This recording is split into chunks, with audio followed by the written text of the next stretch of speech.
বন্ধুরা, আজকে একটা নতুন গল্প নিয়ে আসলাম তোমাদের মাঝে। এটা সত্য এবং বাস্তব জীবনের ঘটনা। শেষ পর্যন্ত শোনার অনুরোধ রইল। শুনলে তোমার মধু চলে আসবে। দেরি না করে চলো শুরু করা যাক। গভীর রাতে ঘুমের মধ্যে আমি অনুভব করলাম কেউ আমার সাথে যেন ভিন্ন রকম কিছু করার চেষ্টা করছে। এরকম পরিস্থিতিতে হঠাৎ করে আমার ঘুম ভেঙে যায়। আমি ঘুম থেকে উঠে দেখি কাকিমা আমার সাথে কেমন জানি করছে। আমি বললাম, কাকিমা, আপনি আমার সাথে কি করছেন? কাকিমা আমাকে বলল, আমি তোমার সাথে কি করছি? তুমি দেখছো না তুমি এত কথা বলছো কেন? আমি যা করছি তুমি আমাকে তা করতে দাও। কাকিমার ধমকে আমি খুব ভয় পেয়ে গেলাম। আমি বললাম, আচ্ছা ঠিক আছে কাকিমা, তোমার যা মন চায় তা কর। তারপর হঠাৎ করে কাকিমা যেন একটু উন্মাদ হয়ে গেল।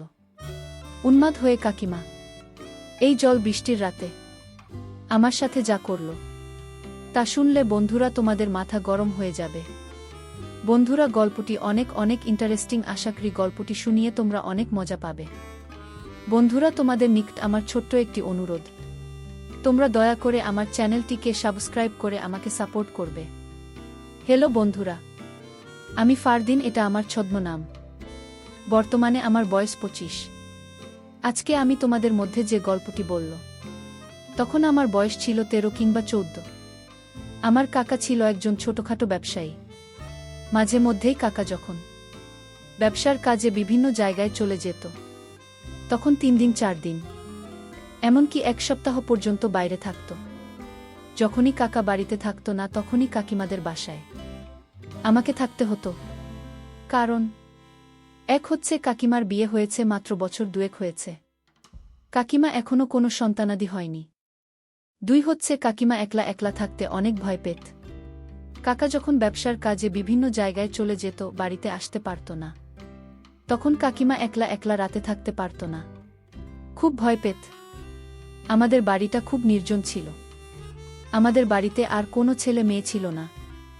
আমার কাকা তো সবে মাত্র কিছুদিন হয়েছে বিয়ে করেছে, আর আমি আমার বাবার একমাত্র সন্তান। আমাদের কোনো ভাইবোন ছিল না। আমাদের বাপ চাচারা মোট 2 জন, আমার আব্বু এবং আমার কাকা, অর্থাৎ এক কথায় বলতে গেলে এই বাড়িতে 14-15 বছরের ছেলে যদি থাকে তাহলে শুধুমাত্র আমি।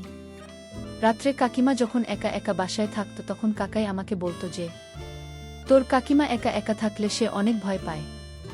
বাড়িতে তো আমাদের অন্য কোনো মানুষ নাই। তুই আমাদের ভাইয়ের ছেলে হলে কি, আর আমার ছেলে হলে কি, তুই তো আমাদের একমাত্র ছেলে। তুই তো জানিস যে আমি একটা ছোটখাটো ব্যবসা করি। আমাকে মাঝে মধ্যেই ব্যবসার কাজে বাইরে থাকতে হয়। যখন আমি বাইরে থাকি তখন তুই আমাদের বাসায় থাকবে, কারণ তোর কাকিমা রাত্রিবেলা একা একা থাকতে পারে না। আর তাছাড়াও তোর কাকিমা প্রেসারের রোগী। আমি যখন বাড়িতে থাকব না তখন তুই আমাদের বাসার গেস্ট রুমে থাকবে, আর তোর কাকিমার কাছ থেকে টাকা নিয়ে যা বাজার সদাই লাগে সবকিছু করে দেবে, আর তোর কাকিমা দেখাশোনা করবে। ঠিক আছে? আমি বললাম, ঠিক আছে কাকা, কাকিমার যা যা বাজার লাগে সবকিছু আমি করে দেব, এ নিয়ে তুমি কোনো চিন্তা করো না। তারপর থেকেই বন্ধুরা, কাকা যখন বাড়িতে থাকতো না তখন কাকাদের এখানে আমাকে থাকতে হতো।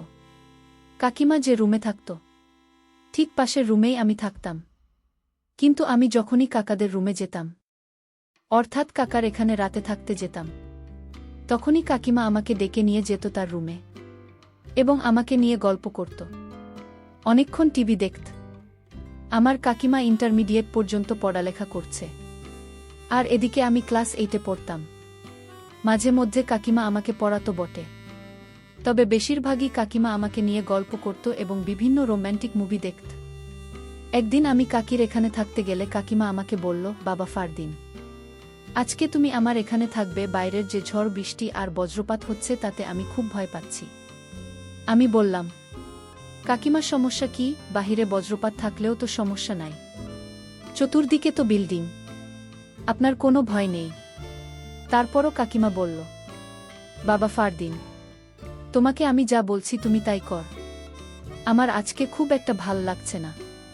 তুমি আজকে আমার পাশে থাকবে, তা না হলে আমার খুব খারাপ লাগবে। আমি বললাম, আচ্ছা ঠিক আছে কাকিমা, তোমার যেহেতু খারাপ লাগছে তাহলে তো নিশ্চয়ই তোমার পাশে আমাকে থাকতে হবে। কিছুক্ষণ পর কাকিমা আমাকে বলল, বাবা ফারদিন, অনেকদিন ধরে তোমার সাথে আমার গল্প গুজব আড্ডাবাজি হয়নি। আজকে তোমাকে নিয়ে আমি অনেক আড্ডা দিব। আমি বললাম, কাকিমা আমি খুব একটা বেশি আড্ডা দিতে পছন্দ করি না। তারপর কাকিমা আমাকে বলল, আজকে আমার সাথে তোমাকে আড্ডা দিতেই হবে। কাকিমার অনেক জোরাজুরিতে আমি আড্ডা দিতে রাজি হয়ে গেলাম। তারপর আমি বললাম, কাকিমা আমি তোমার সাথে আড্ডা দিতে রাজি আছি, কিন্তু আমার একটা শর্ত আছে। কাকিমা আমাকে বলল, বাবা ফারদিন কি শর্ত তোমার?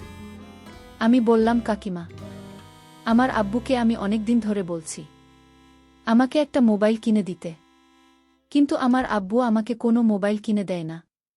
কাকিমা তোমার সাথে আমি সারা রাত ধরে আড্ডা দেব, তুমি যতক্ষণ মন চায় তখন আড্ডা দিব, কিন্তু তোমাকে আমার একটি মোবাইল কিনে দিতে হবে।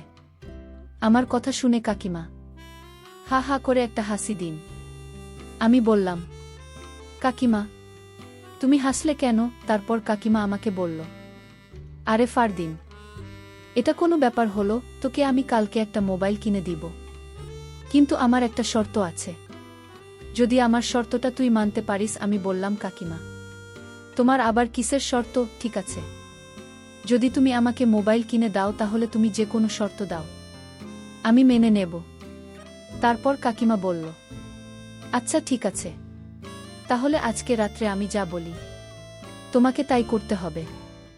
আমি বললাম, আচ্ছা ঠিক আছে, যদি তুমি আমাকে মোবাইল কিনে দাও তাহলে তুমি যা বলবে আমি তাই করব। এভাবে কাকিমার সাথে কথা বলতে বলতে গল্প করতে করতে সময় কেটে যাচ্ছে, কখনো তা বলতে পারতেছি না। গল্প করতে করতে আমি লক্ষ্য করলাম কাকিমা আমার দিকে কেমনভাবে যেন তাকিয়ে রয়েছে। কাকিমার তাকানোর মধ্যে যেন একটা রহস্য লুকিয়ে আছে। আমি বললাম, কাকিমা যা মন চায় তা করুক, কাকিমা যা বলে আমি তাই করব, এর বিনিময়ে তো আমি একটা মোবাইল পাব। এই ভেবে কাকিমা শর্তে রাজি হয়ে গেলাম। তারপর আমি কাকিমাকে বললাম, কাকিমা এবার বলো তোমার সত্যটা কি? কাকিমা বলার ফারদিন এত তাড়াহুড়া করেছে কেন? আস্তে আস্তে তোমাকে আমি সব বলছি আমার যে কি শর্ত, তা তুমি রাত হলেই বুঝবে। এবার চলো আমরা শুয়ে পড়ি। আর এদিক দিয়ে প্রচুর ঝড় বৃষ্টি হচ্ছে বাহিরে। কিছুক্ষণ পর কাকিমা আমাকে বলল, বাবা ফারদিন, আজকে আমার খুব খারাপ লাগছে। এই যে এমনটা নাও, এই মলমটা নিয়ে আমাকে একটু আমার মাথায় মালিশ করে দাও, তাহলে মনে হয় একটু ভাল লাগবে। তারপর আমি আর কি করব, বাধ্য ছেলের মতো হয়ে আমি কাকিমার মাথায় মালিশ করতে শুরু করলাম। একদিকে আমি মালিশ করতেছি, আরেকদিকে কাকিমা কেমন জান অদ্ভুত অদ্ভুত আওয়াজ করতেছে। আমি বললাম, কাকিমা তুমি এরকম অদ্ভুত আওয়াজ করছো কেন? কাকিমা বলল, আরে বাবা তো এটা বুঝবে না, তোকে যা বলছি তাই কর। আমি বললাম, ঠিক আছে কাকিমা।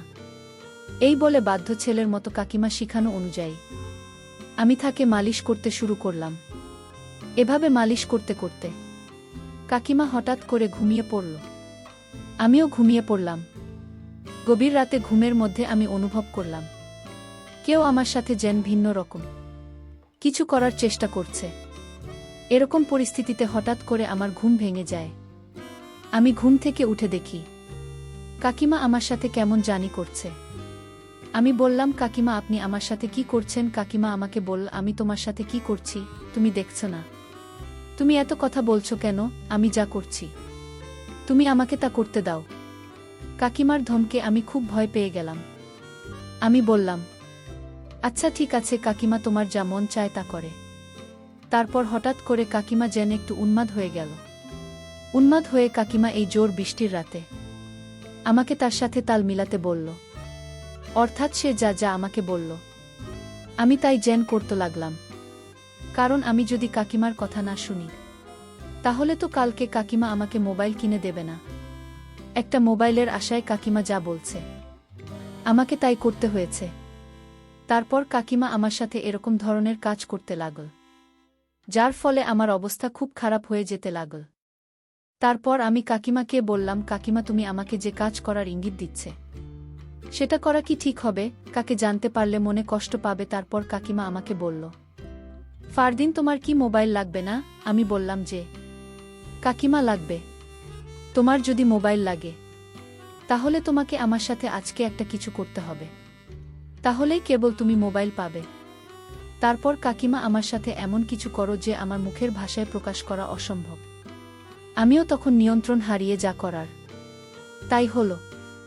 তারপর কাকিমার ইচ্ছামতো আমার সাথে অনেকক্ষণ বিনোদন করল। তারপর একটা পর্যায়ে তিনি ক্লান্ত হয়ে গেলেন। তারপর আমি কাকিমাকে বিনয়ের সাথে বললাম, কাকিমা, কাকার সাথে কখনো এরকম কিছু বলবেন না। আপনাকে অনুরোধ করলাম, কাকে জানতে পারলে আমাকে মেরে ফেলবে। তারপর কাকিমা বলল, আরে পাগল, তুমি এই বিষয় নিয়ে কোনো চিন্তা করো না। তুমি তো আমার কোথায় রাখছো, তাই না? তোমার কাকা জানবে কি করে এখানে তুমি আর আমি ছাড়া তো কেউ নাই। ফারদিন, তুমি অনেক সুন্দর, তোমাকে আমার অনেক পছন্দ। তুমি কিছু একটা ছেলে, তোমাকে আমি অনেক ভালোবাসি, কিন্তু আমি তোমাকে কখনো বলতে পারি নাই। তোমাকে নিয়ে বিনোদন করা আমার অনেক দিনের শখ। আজকে তুমি আমার ইচ্ছা পূরণ করবে। ঠিক আছে ফারদিন। বন্ধুরা, তারপর আমি আর কি করব? আমিও তো একজন মানুষ, আমারও তো কিছু না কিছু আছে। তারপর যা হবার তাই হলো। অনেকক্ষণ বিনোদনের পর ক্লান্ত হয়ে পড়লাম। বন্ধুরা, দিনটি ছিল আমার জন্য অনেক রোমান্টিক, স্মরণীয়। বন্ধুরা, আজকে এই পর্যন্তই। আমি আবার আসব তোমাদের মধ্যে নতুন কোনো গল্প নিয়ে। বন্ধুরা, ভিডিওটি যদি ভালো লাগে তাহলে একটি লাইক দাও। বন্ধুরা, এরকম ধরনের ইন্টারেস্টিং ভিডিও পেতে তোমরা অবশ্যই আমার চ্যানেলটিকে সাবস্ক্রাইব করে আমাকে সাপোর্ট করবে। পরিশেষে তোমাদের সকলের নেক হায়াত কামনা করি। ভিডিওটি দেখার জন্য তোমাদের সকলকে অসংখ্য ধন্যবাদ।